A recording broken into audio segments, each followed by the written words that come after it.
Friends, మీరు ఎప్పుడైనా ఆలోచించారా క్రికెట్ హ్యాండిల్ని ఎందుకు వేరుగా తయారు చేస్తారని? ఒకే చెక్కతో మొత్తం బ్యాట్ చేస్తే చాలా స్ట్రాంగ్గా ఉంటుంది కదా, అంతేకాకుండా ఖర్చు కూడా చాలా వరకు తక్కువ అవుతుంది. మరి ఎందుకు విడిగా హ్యాండిల్ని తయారు చేస్తారో తెలుసుకుందామా? ప్లేయర్ల సేఫ్టీ కోసం బ్యాట్ హ్యాండిల్ మరియు బ్యాట్ బోర్డ్ని వేరు వేరు చెక్కలతో తయారు చేయడం చాలా అవసరం.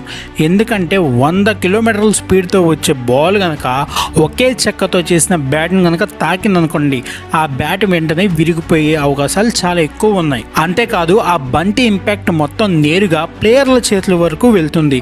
దాంతో వారికి చాలా వరకు ఇంజ్యూర్స్ అయ్యే ప్రమాదం ఉంది.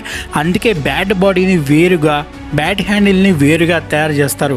అంతేకాకుండా మీరు గమనిస్తే వీటికి రబ్బర్ స్ట్రిప్స్ కూడా వేస్తారు. ఇవి బంతి ఇంపాక్ట్ను అబ్జర్వ్ చేసి ప్లేయర్ల చేతుల వరకు వెళ్లాల్సిన షాక్ని అయితే తగ్గిస్తాయి.